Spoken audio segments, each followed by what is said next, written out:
Boy, did the Mountaineers blow a great opportunity to really prove to everyone in the national stage that they were, in fact, a contender for the Big 12 title. And now was the time they were finally going to win a game they were not supposed to win, right? But they didn't get it done. Just a blown opportunity here. I've heard the word shrink used. I've heard the words, I use the word derailed because the hype train has now derailed. What is up, everybody? Welcome to this live edition of Couz's Corner. Welcome into the show. It's brought to you in part by a couple different sponsors: Katz, Cantor, Stonestrino, Buckner, Attorneys at Law, and BetUS Online Sportsbook and Casino. Thank them for sponsoring the show. In this show, I'm going to give you my overall reaction of the game, along with some stats, and we're going to talk about the stats and how they line up. You know, and just at the end of the day, what was the reason West Virginia couldn't win this football game? We're going to talk about the press conference, some comments Neil Brown made in his post-game press conference. To be fair, I haven't watched any of the players' post-game remarks, only Neil Brown's, so I'll only be commenting on that. And then the last thing we will touch on, and I'm going to kind of do some soul-searching of my own right here in front of you guys and with you guys as part of the show in the last segment. We're just going to talk about the future of West Virginia football, where I think it is, where I think it's heading, and look at my own self and where I have been in my support of Neil Brown and whatnot. So anyway, and at the end, if we have time, I may even call in and let some people get on here and vent with me. But first, let's go ahead and give a shout out to one of these sponsors, and then we'll dig in to today's show. Since 1931, the attorneys at Katz, Cantor, Stonestreet, and Buckner have been the voice for victims who have suffered serious injury or death. They have a fierce passion for truth and justice and a sincere compassion for those who have been wronged by others. Whether you have been in a car accident or fighting with an insurance company, or you or a loved one has suffered serious injury or death due to medical negligence, we will ensure your voice is heard loud and clear. Katz, Cantor, Stonestreet, and Buckner will ensure there is justice for all West Virginians because we are your lawyer, your voice. Visit us at yourlawyeryourvoice.com. All right, thank you for being patient and sitting through that advertisement. Thank you again to Katz, Cantor, Stonestreet, and Buckner. The first segment of the show, the first thing I'm going to talk about is the overall game and the stats, what actually happened on the football field. Let's go ahead and pull up the stats, and we'll just kind of talk through this as we go. Remember, guys, this is a live show, so obviously the chat, be active in the chat. I will get to comments throughout here and there throughout the monologue as well, and then maybe later. But if you want to make sure your chat gets seen and read, and make sure I acknowledge it, you can always hit the super chat. You can hit the $ right near the chat box and highlight your comment, make sure I read it. And it's also an easy way to support what I do here. And hey, since you're paying me, you can lead the conversation in whatever direction you want it to go. So, all right, let's look at the team stats first. Let me make sure you can see that. Okay. When you look at the stat lines, first thing, overall view, is you'll see that West Virginia statistically played right with Iowa State pretty much this whole game, in most categories anyway. And this is no disrespect towards Iowa State. I still think Iowa State may be the best team in this conference. They may win the conference. But they're not unbeatable. They are not immune to being beat. And West Virginia, in my opinion, is talented enough to beat that team. And I think, once again, West Virginia, I heard it said in one of the podcasts I listened to today, they stepped on the rake. I think it was the Ear Sports show with Mike Casaza and Chris Anderson. West Virginia cannot stop stepping on the rake. They shoot themselves in the foot. Whatever metaphor you want to use, they did it again in another big game with a lot of hype around it, which continues to be a theme at West Virginia under the Neil Brown era, right? The hype train has derailed once again. West Virginia fans, they were on the hype train going into week 1 of the season, got off of it, got even further off of it after the pit loss. They go out and they win 2 straight conference games. They play great against Oklahoma State. Then boom, And then everybody's right back on the hype train again, or at least a lot of people are. And then boom, it's derailed once again. Because again, they stepped on the rake. All right. I love that metaphor, so I'm taking it. But when you look at first downs, only one first down difference, 24 for Iowa State, 23 for West Virginia. But basically what I was getting to was West Virginia gave this game away. West Virginia could have won the game, but because they couldn't get out of their own way, they basically handed the game to Iowa State. Third down efficiency, 9 for 14. Now, this is one huge glaring statistic. West Virginia failed on defense to get off the field in a lot of cases. 9 of 14 on third downs, and Iowa State was 2 of 2 on first down. But look at the other side. West Virginia's offense was 9 of 13 on third down. So again, West Virginia did good in that category offensively, but the defense needs to step up and do a better job getting the Iowa State offense off the field. Total yards, Iowa State had 395. West Virginia had 356. Passing, Iowa State 265, West Virginia 206. Completions per attempt, Rocco Becht was 18 of 26. Garrett Green was 18 of 32. So, again, Garrett's completion percentage, not very good. Yards per pass, 10.2 for Rocco, 6.4 for Garrett, and then 2 interceptions thrown. Now, the last interception Garrett threw was definitely his fault. The first one, I'm not sure. Now, I'm not the coach, and I'm not sure that what the timing of that route was supposed to be. Neil blamed it on a pass interference that wasn't called on Iowa State. I personally disagree with that. I watched the replay. I did not think the DB did enough. Cole Taylor, who was much bigger than the DB, mind you, did not do enough, in my opinion, to interfere with Cole's route. Now, maybe I'm wrong. And in Neil's defense, he doesn't have access to slow-mo replay before he does his post-game press conferences. He might change his mind when he goes back and watches it. But I'm thinking maybe Cole didn't break out of his route soon enough, and maybe Garrett put too much on the football. That's a possibility. But whatever the case was, I'm not 100% sure that was Garrett's fault, okay? But the second one was definitely his fault. He made a terrible decision. Coach Brown even acknowledged that in the postgame. There were also several times in this game, and in my opinion, watching it as a observer, as a fan, where Garrett should have tucked the ball and run, and he chose not to. I don't know if the whole slide thing last week has gotten in his head where he slid too early and it cost him a first down, and the coaches got on him for that. I don't know if that was in his head and kept him from running the ball when he should have run it. I don't know. But whatever it is, he should have ran. There was one time for sure, he rolled out to his left, and he could have ran for probably 20 yards. If not, at worst, he would have gotten the first down. I think it was a third down play too, and he tried to throw the ball into double coverage. Now, it didn't get picked, but it was incomplete, and I think they ended up punting on that drive. So the decision-making by Garrett was not great in this game. Now, do I think the game was Garrett Green's fault? I absolutely do not, which I'll get to that later. But he did not get enough help from his teammates, in my opinion. There was one time I saw him do this after an incompletion because apparently the receiver ran the wrong route. We all saw what happened with the snaps. I mean, Brandon Yates made 9 or 10 bad snaps in the game. Take the guy out of the game. And we come to find out later, Brandon Yates has an injured hand. So I'm not even blaming it on Brandon Yates. When you have a player that can't snap the football and he's your center, why do you leave him in the game? If you don't have enough confidence in your backup that he can't come in relief for one game, for your center who's got a messed up hand, I'm worried about the depth on the O-line at that point. We saw Landon Livingston come in, I think it was the week prior, maybe 2 weeks prior, and play really well in limited snaps, mind you, but he played really well in place of Brandon Yates for a few plays when Brandon had to go out of a game. So why did they not? Would you rather have a guy who can snap the ball and might struggle to block a little bit, or a guy that can't even snap it, much less block? I don't understand it. And again, nothing against Brandon Yates. That's on the coaching staff. You can't snap the football. How in the world are you going to run an offense? Make a substitution, for crying out loud. It's not rocket science here. And he was talking about messing up Brandon's confidence.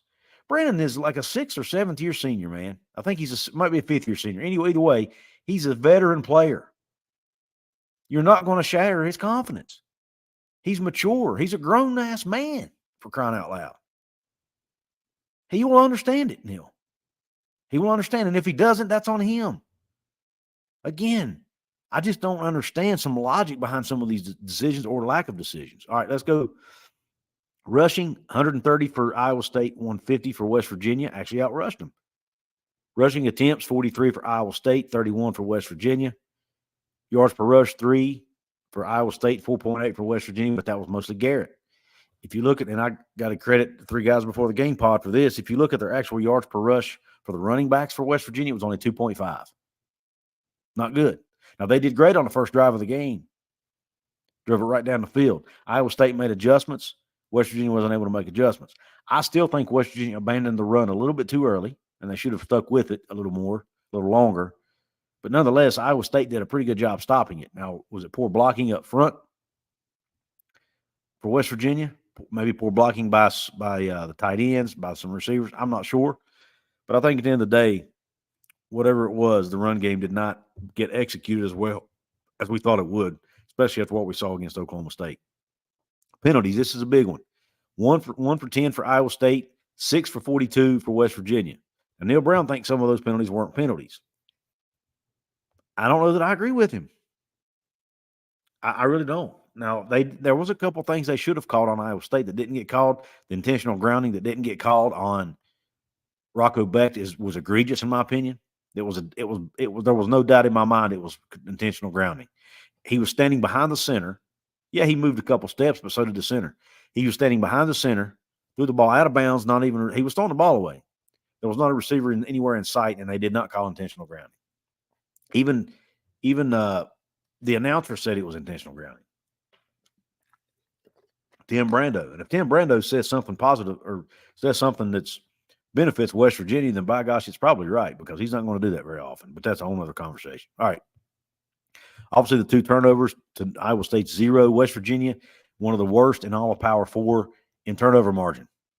Not getting it done in turnover margin. And time of possession, Iowa State held the ball 33 minutes and 3 seconds to West Virginia's 26 minutes, 57 seconds. Iowa State basically beat West Virginia at their own game. They had less penalties, held on to the football, ran the ball down West Virginia's throat in the second half, beat them at their own game. They came into your house on a night when you were breaking out brand new uniforms. You had a hype. You were honoring the Miners. They came into your house and they smacked you right in the mouth. Then at the end of the game, to add insult to injury, Rocco Becht throws a deep ball down the sideline. They're up 28-16 with just a few seconds left on the clock.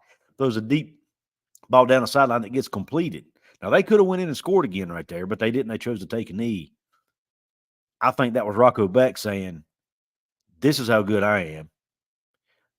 You guys didn't recruit me very hard. I'm proving a point.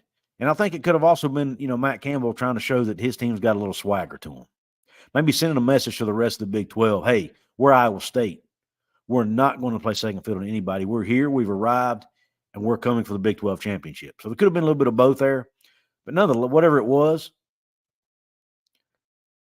I pretty embarrassing if I'm West Virginia at that point in the game. All right. Let me go to the comment section here. That was the stats portion of the show and just the regular review portion. See what comments we got here. Got a lot of people on here. Thank you all for jumping in.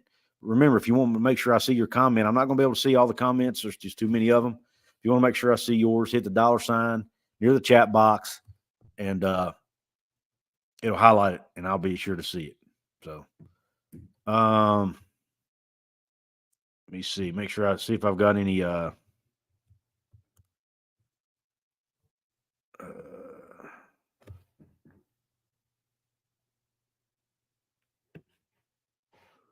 sorry, Jonathan Martin was messaging me. I think he's going to try to hop on here in a few minutes with me.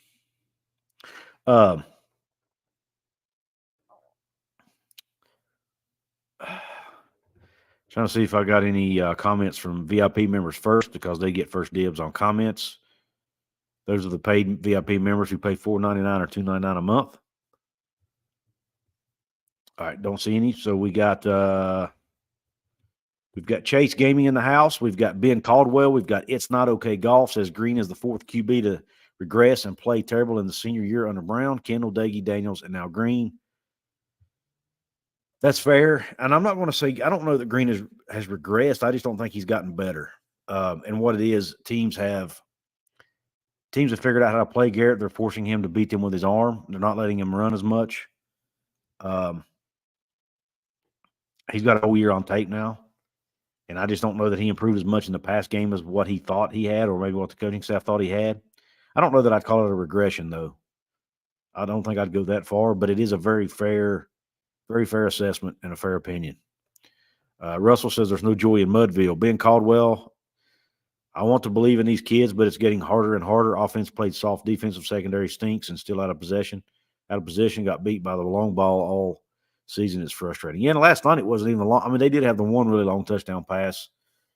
For the most part, man, it was running up the middle and, short yardage stuff, man. I'll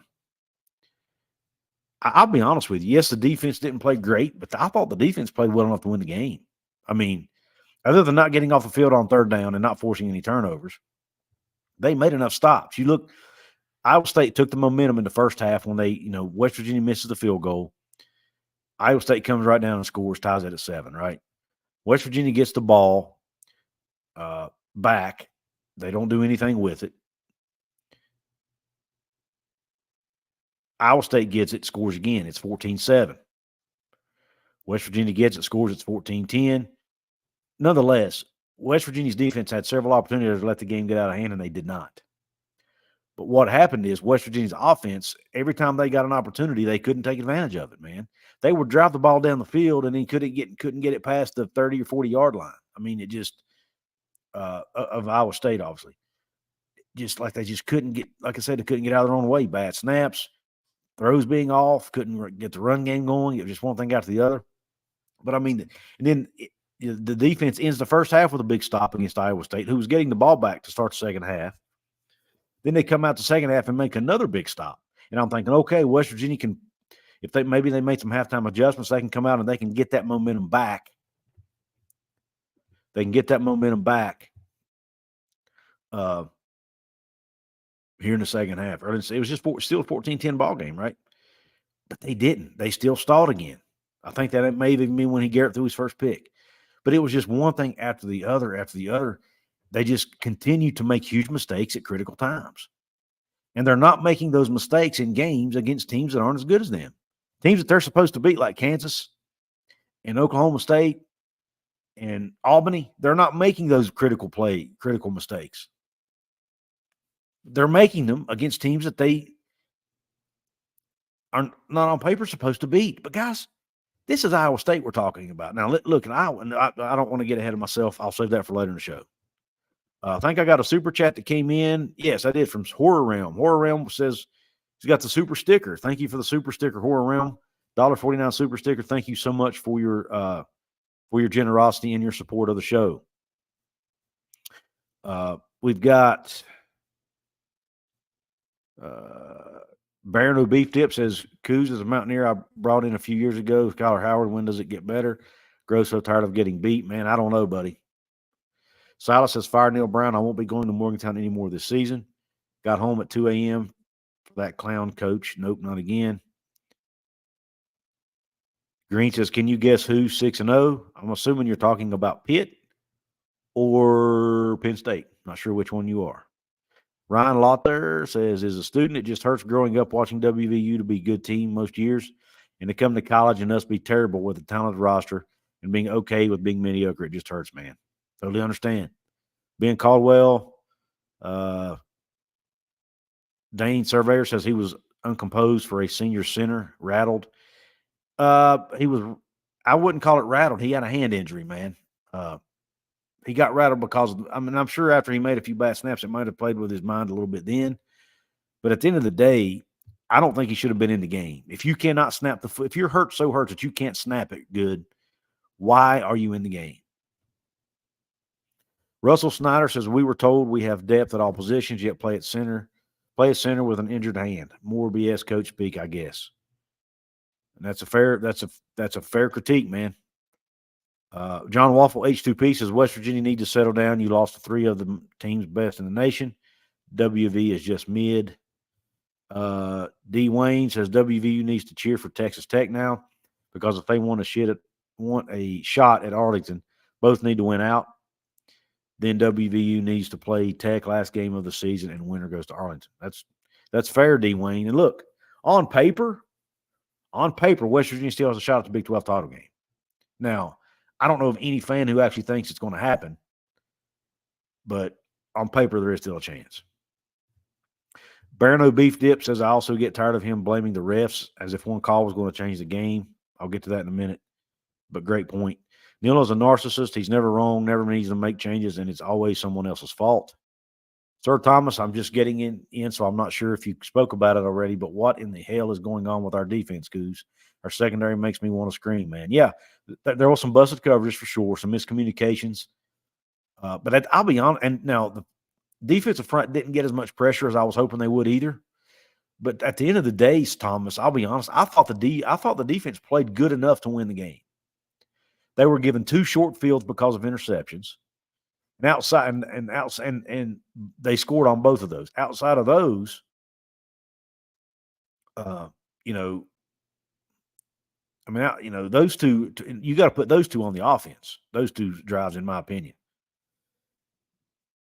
So the offense did not give the defense a chance really to do what it needed to do. They put them in too many bad situations. But that being said, the defense didn't get off the field on third down very well, and they did not force any turnovers, which they needed to do to win this game.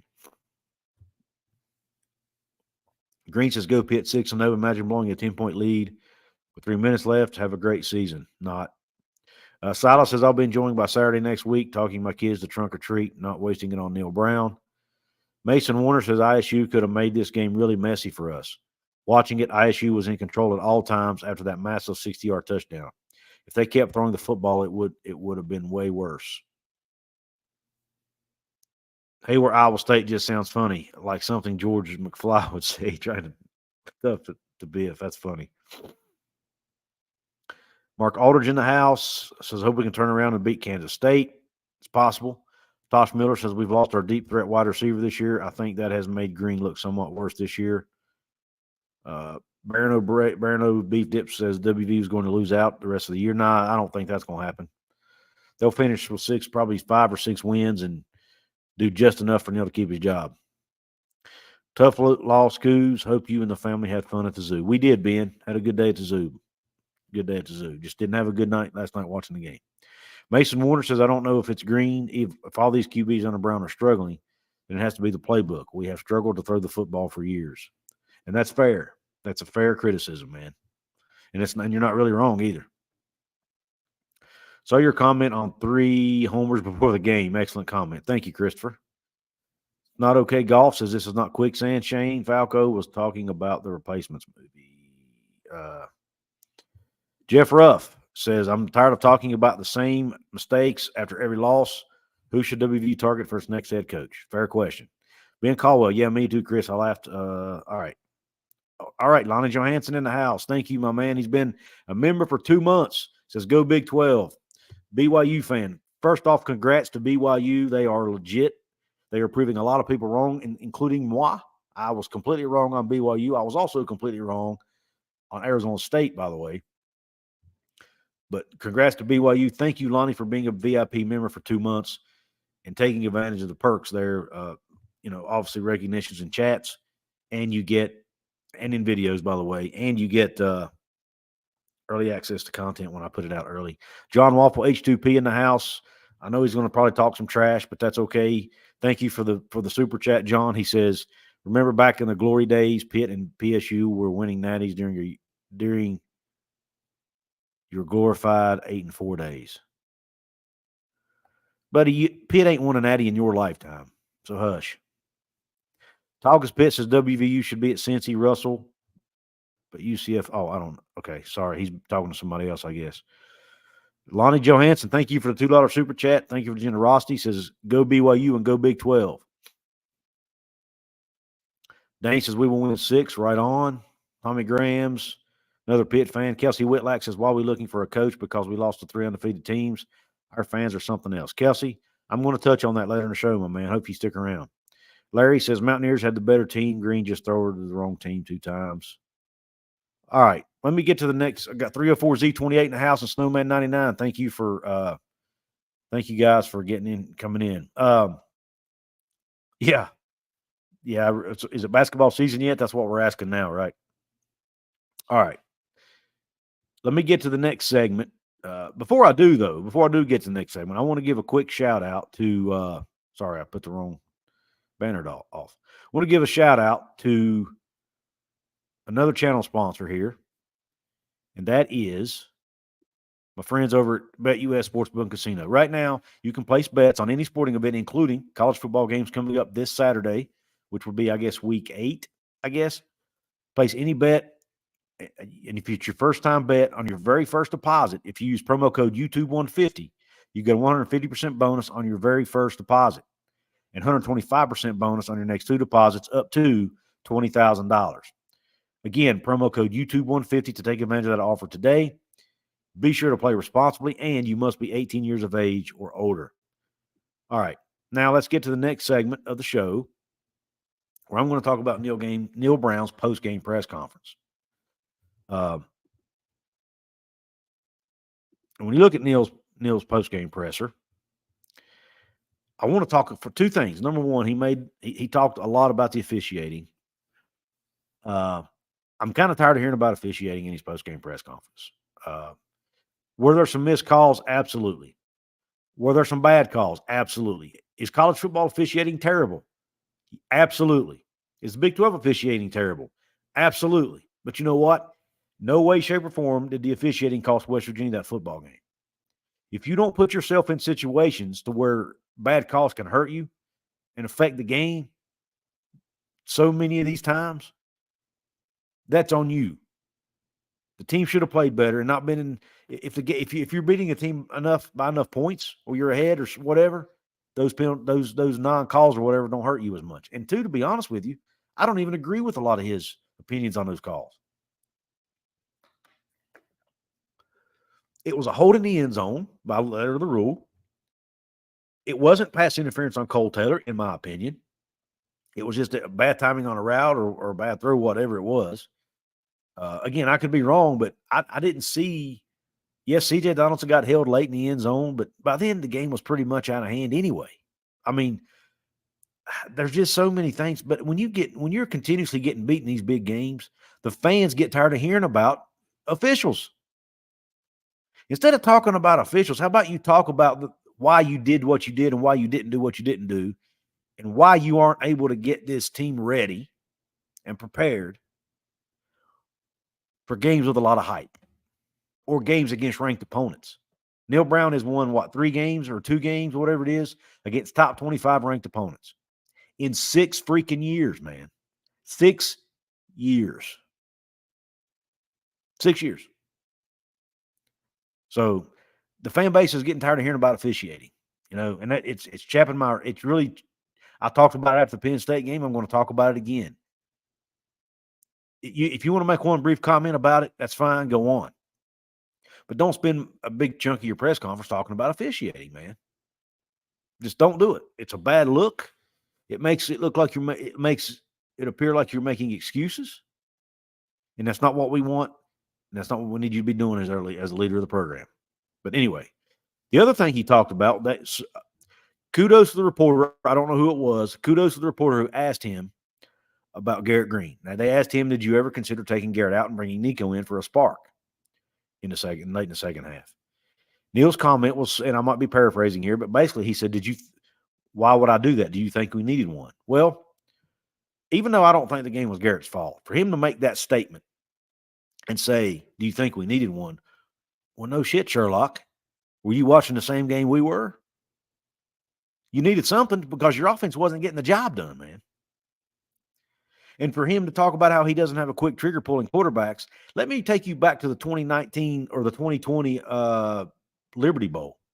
It was West Virginia versus Army. I remember head coach of West Virginia in that game, pulling the quarterback at halftime and making a quarterback change, and then West Virginia coming back to win the game. And if I'm not mistaken, that coach was the one and only Neil Brown. So he has pulled quarterbacks before in the middle of games. Now, I get it. It was a bowl game. It wasn't the middle of the season. I know that's different. But again, just like I said about Yates, pulling Garrett out of the game doesn't mean you're benching him for the season.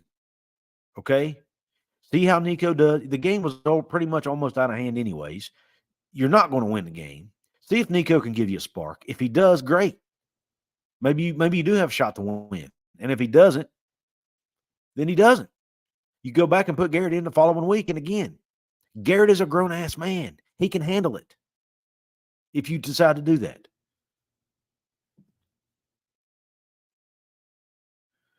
He's a grown man. He can handle it. He's not that mentally weak that you can't take him out of a game for a few snaps. If it does, then that's on him. Again, it's on him if you rattle his confidence. I get so tired. Don't stop coddling these guys, man. They're grown men, for crying out loud. They're making money now. Stop coddling them. Stop coddling players, man, if that's what you're doing. Golly, I'm getting so fed up with these excuses. Sorry, guys. I got to dial my emotions down. All right.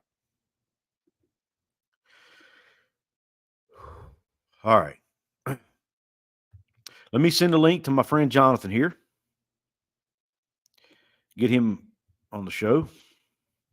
Bear with me 1 second.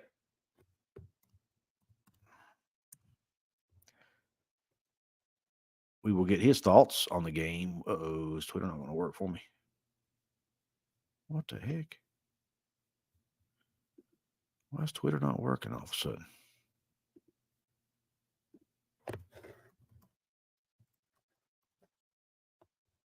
Huh.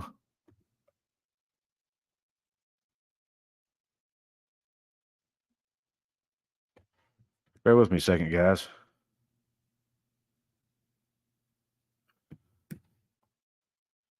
This is really strange.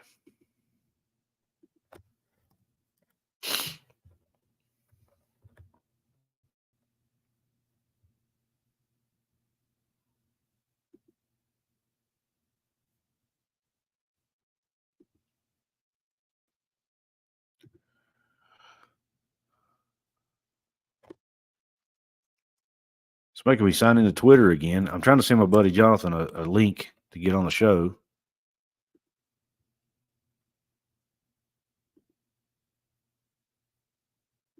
Oh, geez, man.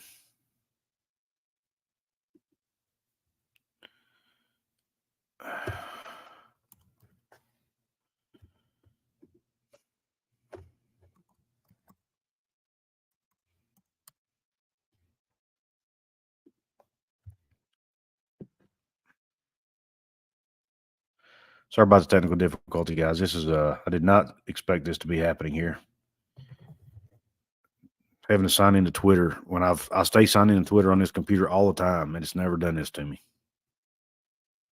But I want to get Jonathan on here and get his take on the game as well.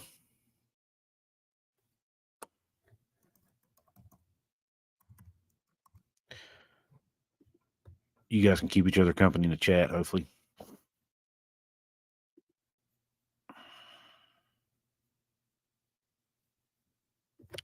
Martin.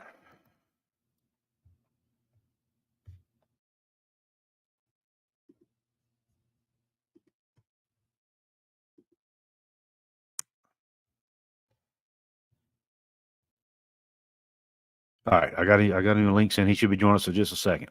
All right, sorry about that little detour. Anyway, let me get to some comments real quick while we're waiting on Jonathan.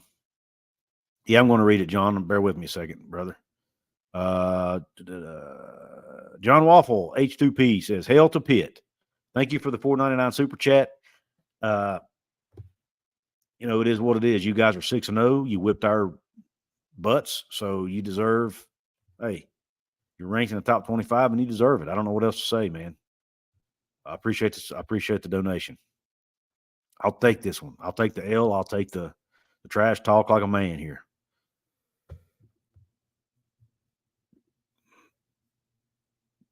Stanley Metz Jr. says was there, had a good day with family and friends. I'm glad to hear that, Stanley. I'm glad you were able to enjoy the game, man. Despite the outcome, I'm glad you're able to look at the positives. Brian says, I knew we lost that game when he went for that first field goal. I didn't like that call either. Neal has been aggressive all year going forward on fourth down. I thought he should have done the same there. But again, I didn't hate the idea of getting points there, but I don't know, man. It's like he just got away from what he's been doing all year.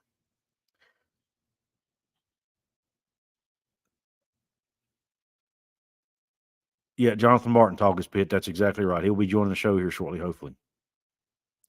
Tyler Cobb says, Kelsey, we have been losing the top 25 teams for 6 years. We are tired of not being able to compete at a high level. Kelsey says, lose to 3 teams, 2 in top 10, the other in top 20, and fans talk stupid. Yeah, I'm not going to say it's stupid, Kelsey. I respect your opinion, and I totally understand where you're coming from. But to me, you've got to look at it as a whole, not just one game microcosm. Don't just microcosm it down to one game, man. How many times has this happened in Neal Brown's era? We go back to the game where they had Oklahoma beat late in the game. Oklahoma's top 4 team in the country. They made a critical mistake on the last drive that cost them the game. You go to the Pitt game in 22, had the game won. They make critical mistakes, lose the game. You go to the Kansas game in 22. Again, critical mistakes in critical times. Special teams blunders. Pick 6 by JT Daniels. Go down the list. You have the last year, the Oklahoma State game, stupid special teams blunders right at the wrong time when you're up. That turns the momentum. The Hail Mary at Houston. So, I mean, you can even go all the way back to, I think it was, I don't remember the year, but it was when they opened the season with Maryland. They could have beaten Maryland and made critical mistakes that cost them the game. I mean, I've seen game after game after game. The Pitt game this year, perfect example. Didn't even look prepared against Penn State, which was baffling to me. So, I mean, it just,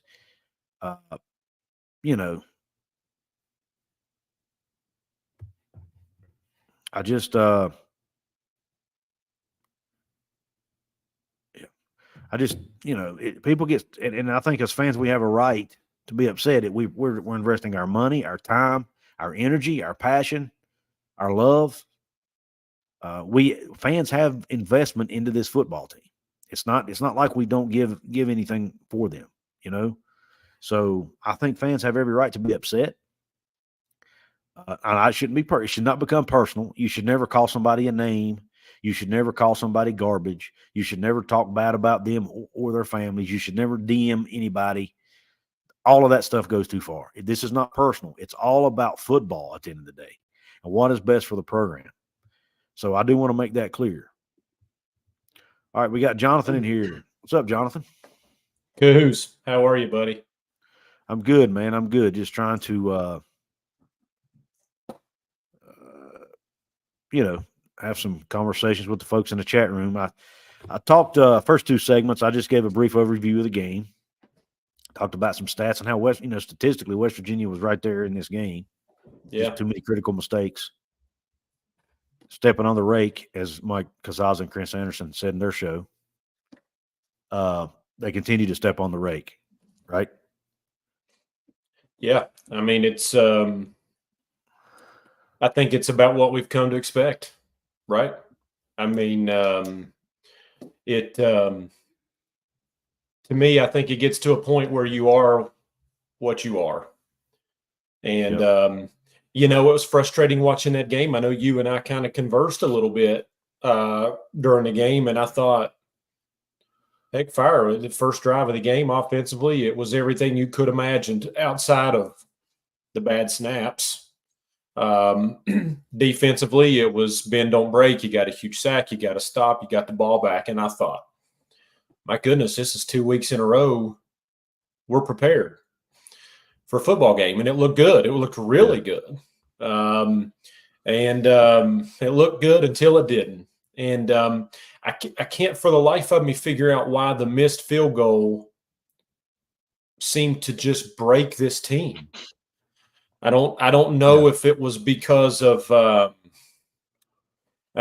I will say too, I thought the play selection and the calling there towards the end of that second drive was a little suspect, but you seem to kind of get around that. It wasn't a huge deal. And I think Hayes was perfect, 6 of 6 on the season, and then the missed field goal. And I thought that just seemed, and then it was right after that. It was a broken play, busted cover, whatever you want to call it. And you went from worst case 10-0, best case 14-0, to all of a sudden you almost played as good a football as you could, and it's a 7-7 football game. And I just thought, for whatever the reason, that just gutted this team. It just took the wind out of their sails. And they managed to hang around here or there, but I'm not sure anybody felt like even a 14-10 Iowa State lead, at least to me, it could have been a 34-10 lead. It felt that far out of reach to me. So yeah, it never did seem, it never felt like, once Iowa State got the momentum, West Virginia was just never, it's like they never were able to even, I never felt comfortable again. I never felt like West Virginia was going to win the game. I did have a little bit of hope there when West Virginia made 2 consecutive stops before the half and after the half. I thought, okay, all right, the defense is stepping up. Offense, we're only down 4. Let's go turn this baby around. And I thought, if they can go down and score here, get the crowd back in the game, it could be a different football game, right? But again, I don't know if that was a drive when they threw the first pick, but they did something to stall out the drive. And again, and it was like, oh my gosh, they just can't get out of their own way,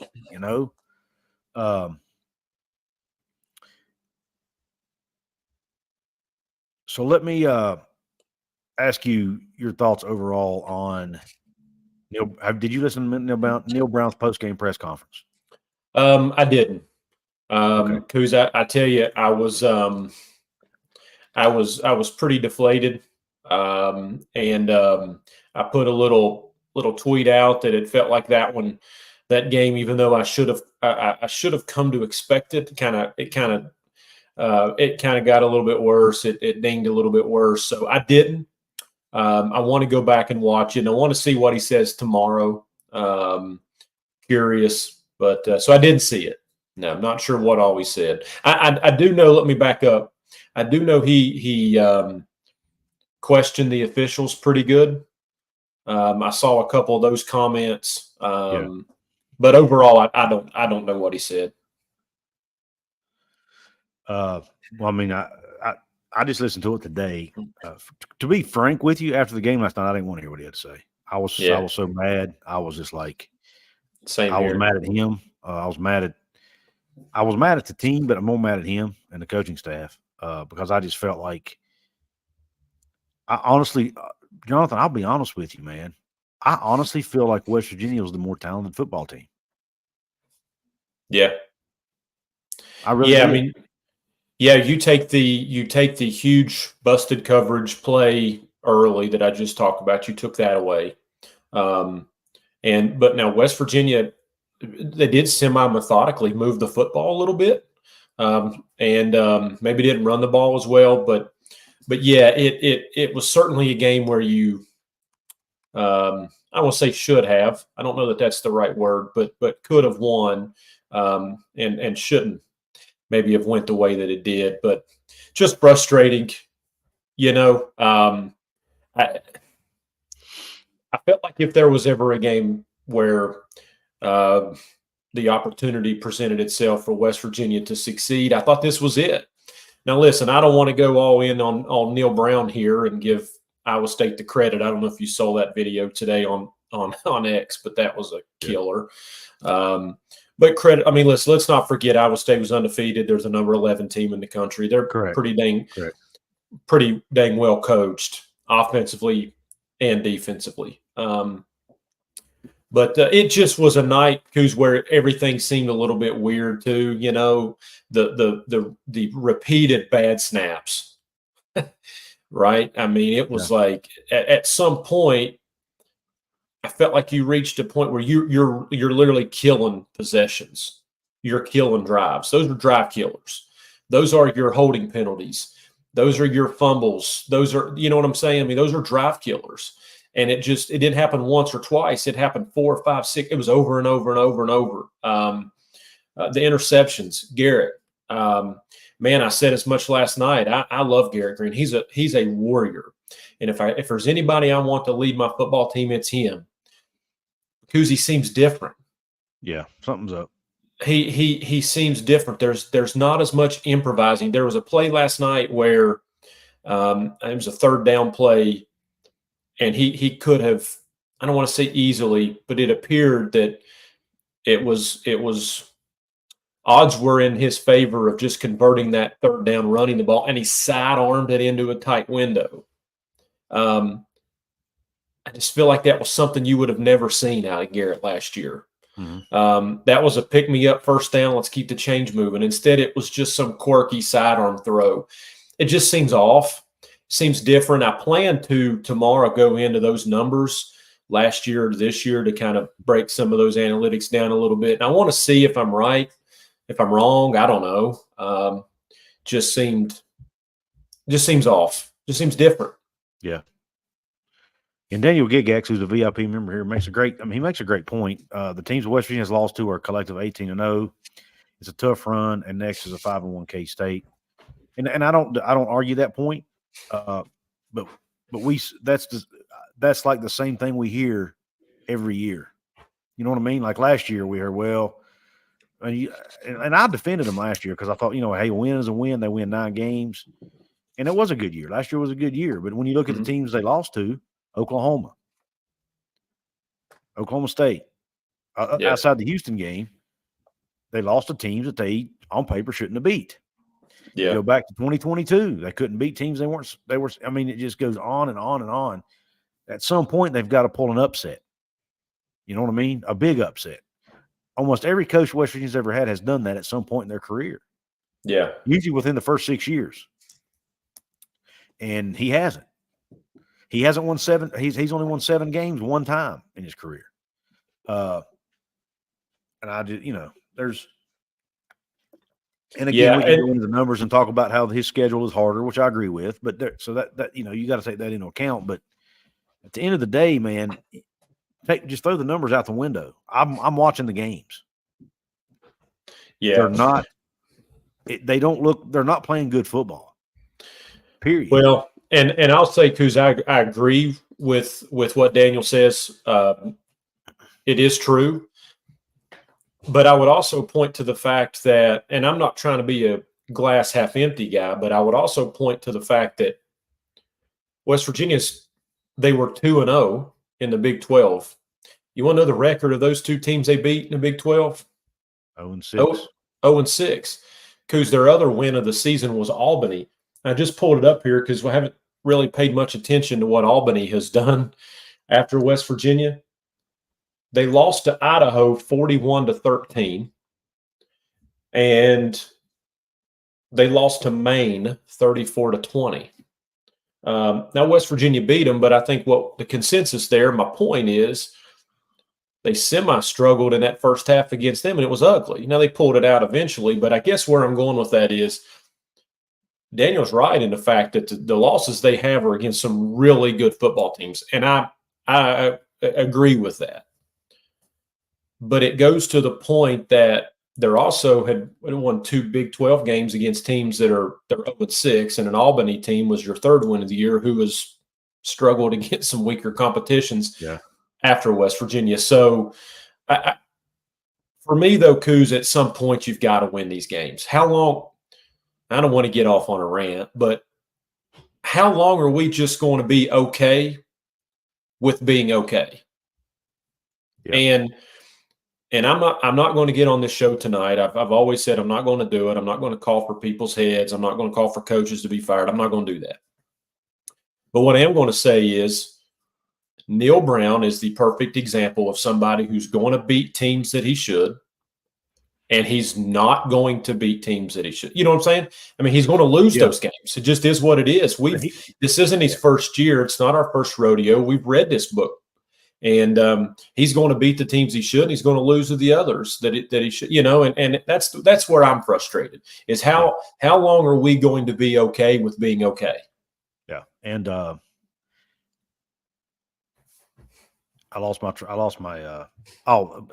this comment, Jeff Ruff says, WVU can't win games when coaching matters. You said earlier, and I've heard other people talk about it, and it's true, Iowa State's a very good, well-coached football team. Mm-hmm. I'm tired of saying that about the opponent, not West Virginia. Yeah. I watch a lot of shows, Big 12 shows, and very, very rarely does anybody ever say West Virginia's a well-coached football team, because they don't play like a well-coached football team in games when the pressure's on and they need to step up, and the lights are on, they're on national TV, whatever it is. Those are the games for whatever reason, they shrink back. That's one word I've heard used, whatever you want to call it. They just don't execute in games that are, what could be signature wins. They fall flat in those games. And to me, at the end of the day, and yes, I heard somebody say, well, that's on the players. They have to execute. Well, yes, they do. But when that's been the same issue through multiple years with multiple players, I mean, at some point you've got to stop blaming the players for everything. You know what I'm saying? It's just when one coach has players continuously doing the wrong things wrong, and they never get fixed, I don't know how you can keep blaming the players every time. It just doesn't make any sense to me. You can't. And again, I'm not saying fire him. That's not what I'm here to say. But I will say this: fans who want him fired and who are pounding the table have every right to do that. Yeah. And it's a fair argument. Because and I was even saying 2 weeks ago, where after the Pitt game, I was saying, people are like, well, we're pulling our money from Country Roads Trust and yada yada. And I was like, man, that ain't the way to go. I'm at a point now where I'm like, you know what? Do whatever you feel like doing, because my gosh, we put our money, our time, our energy, our weekends sometimes. Yeah. I base my entire weekend, or at least big portions of my weekends, around West Virginia football games. Yeah. I make sure my phone's charged up, so if I'm gone, I can watch it on my phone. I buy merch. I went out and spent I don't know how many dollars on Coal Rush merch the other day. Yeah. Yeah. Our opinion should freaking matter. Yeah. And it's not wrong. It's not. We have a right to get up here and say, hey, and I know families are involved, so that's one reason I don't like going down that road. Right. There's kids, there's wives involved in that kind of stuff. So I just, even though I come close, I don't want to cross that line, But man, we have a right to pound the table and demand change, whatever that change is. Well, I think you have more of a right today when they're asking for your dollar. Yeah, I agree. And listen, I know that's the risk you take, because when you go to these games and you travel, I probably know 30 to 50 people that went to that game, because we're 3.5 hours away. Yeah. I probably know 30 to 50 people that did pretty much what we're talking about. They bought some blackout stuff, Coal Rush stuff. They traveled 3.5 hours. Who knows how much money they spent? And I don't think that it's too much to expect more. I don't think that it's too much to ask that you start winning some of these big games. What's that stat? 3-16 against top 25 opponents? Something like that, yeah. And again, how long are we going to be okay with just being okay? And that's the deal. If you're okay with winning against teams that are bottom tier and mid to bottom tier of the Big 12, which is what West Virginia's done, and you're okay with losing against that top tier and not been ranked and not beating top 25 teams, and you're okay with that 6-7, get me into a bowl game, and then we just keep going forward. But that's where we're at. This isn't, we've read the book. We've been down this road before. We know. And the problem now is, how do you look at the West Virginia fan base and tell them to pack the stadium next week against probably a top 15 team in Kansas State? How do you come tomorrow to a press conference, because you know it's going to happen? You know this is going to happen. Again, we know what's going. Neil's going to sit at the press conference and he's going to say, "We put it behind us. We're still in it. We're 2-1. We've got opportunity in front of us. The season's not over." Couz. We know. Yeah. Let me, and I would ask everybody this: even the person out there that says they are the most trust the climb Neil Brown ever, I would just ask, give me a reason why you feel good about playing Kansas State next week, because I can give you plenty of reasons why I don't. And it's just frustrating for me to be able to look at our schedule week in and week out and say, this is a game we can win. This is a game we can't, because we've seen however many years of this is just one we can't. Yeah. And I think that's my frustration. Is it's just we go into these games. You know, they dedicated this game to the coal miners and they went blackout. They asked the fans to do everything and they delivered. They absolutely delivered. We went above and beyond, man. People, yeah. They had all these celebrities changing their profile photos to black and gray. I mean, dude, and we're tired of it. And that's why I said last night, I don't want to call it a gimmick. I'm tired of the promotion. I'm tired of this. I'm at the point where I'm tired of that. I don't want to hear promotions. I don't want to hear slogans. I don't want to see any of that stuff. You know what I want to see? I want to see the W in the win column. Yeah. I want to go to bed feeling pretty good about myself. I'm tired of kicking this can of mediocrity down the road. And that's where we're at. Yeah. And I hate it. But yeah, I want to speak to the few people in the chat who are still on the climb or whatever. I did a video last week or week before that I actually regret making. I went in and I've defended Neil Brown. I said, hey, our expectations are too high at West Virginia. Some of it I still stand by, but I got so dialed into the numbers, I wasn't thinking outside of that, and I didn't look at it in totality. Yes, West Virginia historically has averaged about 7 wins a year, historically. But to average 7 wins a year, it means you've got to have some 9, 10 win years in there with it, right? Mm-hmm. But they also have won a lot of conference championships. They've also been ranked in the top 25 nearly every year, or at least every other year at some point in their history. They've always competed when they've been in conferences. They've competed for the top of the conference. And they played an exciting brand of football most times. I was sitting there last night thinking, Jonathan, I was actually getting bored watching the game, man. Yeah. Because it's like watching these. I can't explain it, man. It's just like watching. It wasn't exciting. Like, I knew the game was pretty much over, even though it really wasn't. Because I've seen this before. Yep. And the offense couldn't get out of its own way. And I couldn't even get mad anymore. I was already just checked out mentally. And it was boring. At least when Dana was there, we were putting up 40, 50 points a game, and it was fun. Yeah. You know what I mean? It's not even fun anymore. I know it. Now, I'll be watching it next week probably. I'm not going, but I'll be watching it because I've got a family deal. But I just and I think it just goes more to the greater point of just not fun. There's just not much excitement. Yeah. You know, and when you that just goes hand in hand with when you're not beating these teams that are these ranked teams. I mean, programs dive, Couz, for top 11 undefeated teams to come into their house.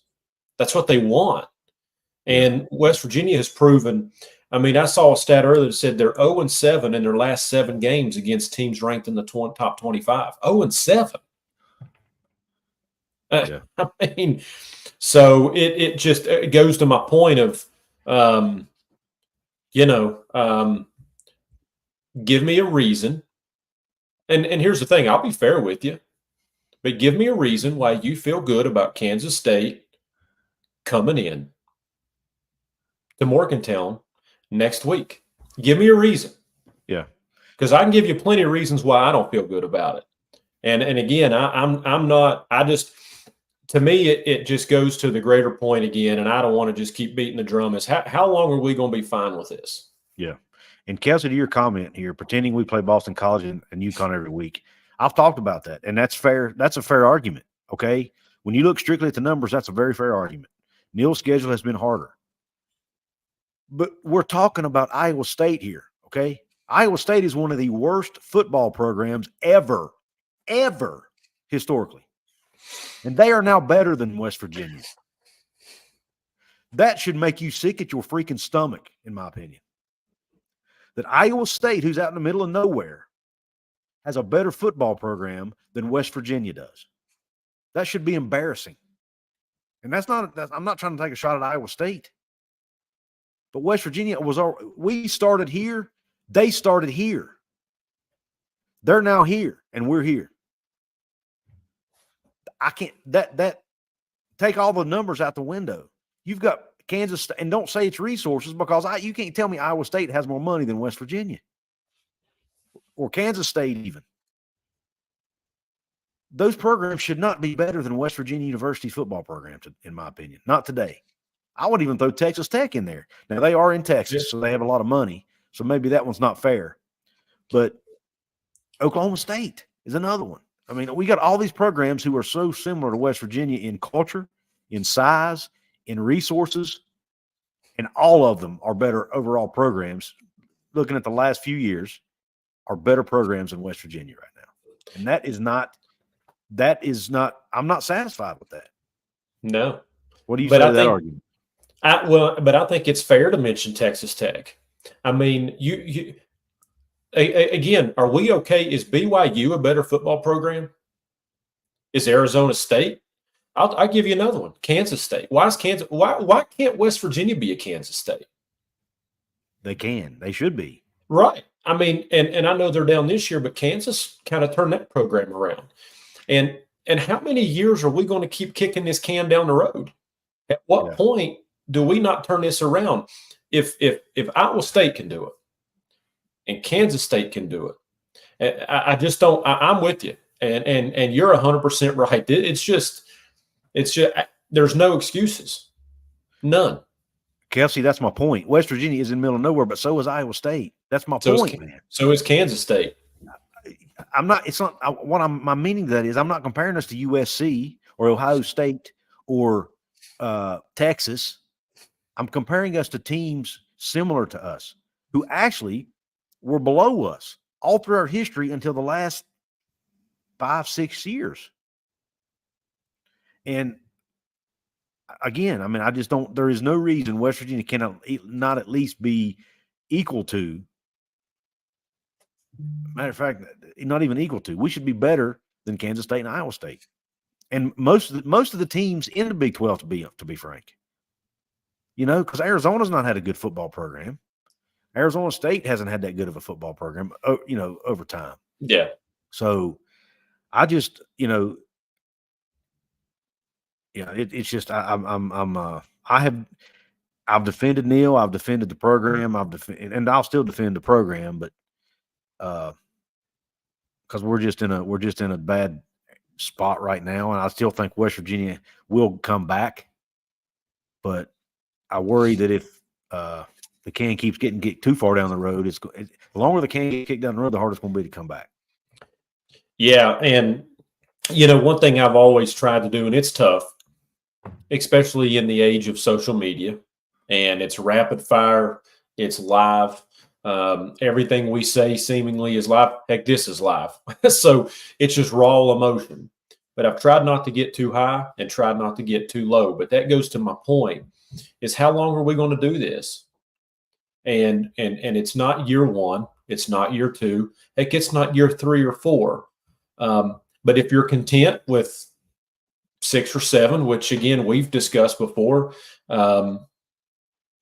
everything that I'm told says that if Neil wins 7 games, it's fine. 6 games, he's probably fine. It takes 5 or fewer to really have some serious heat. And but if folks in the administration can lay their head down at night and say we won 6 or 7 football games, but not beat any top 25 teams, not beat any quality opponents, then just come out and tell us. Just come out and tell us. I mean, I don't know how you justify some of it.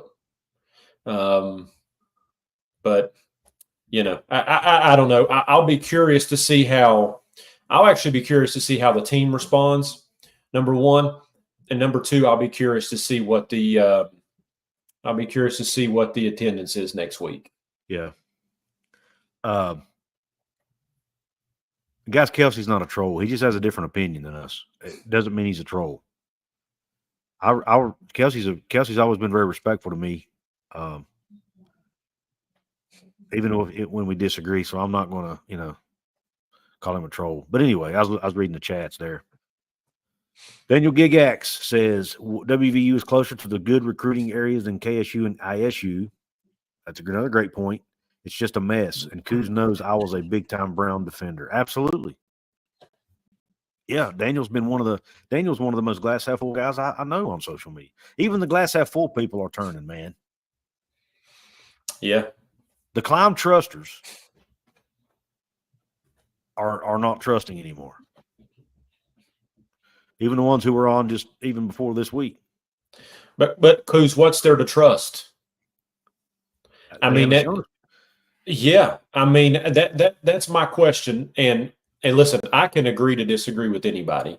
So you're talking about in the chat, and if you've been a visitor on my ex profile, my ex account on Twitter, listen, people don't always see it my way, and we'll have a civil conversation about it and agree to disagree and go back and forth. I'll communicate with those who completely disagree with me. But what is there to climb? What are we trusting? It's a plateau at this point, and we're on top of it. Yeah, I mean, I guess that's my point is what are we trusting? That we're going to continue to lose to top 25 teams. We're going to continue to lose at home to better competition, and we're going to continue to beat teams that are maybe on our level, quote unquote level, or teams that are just under us.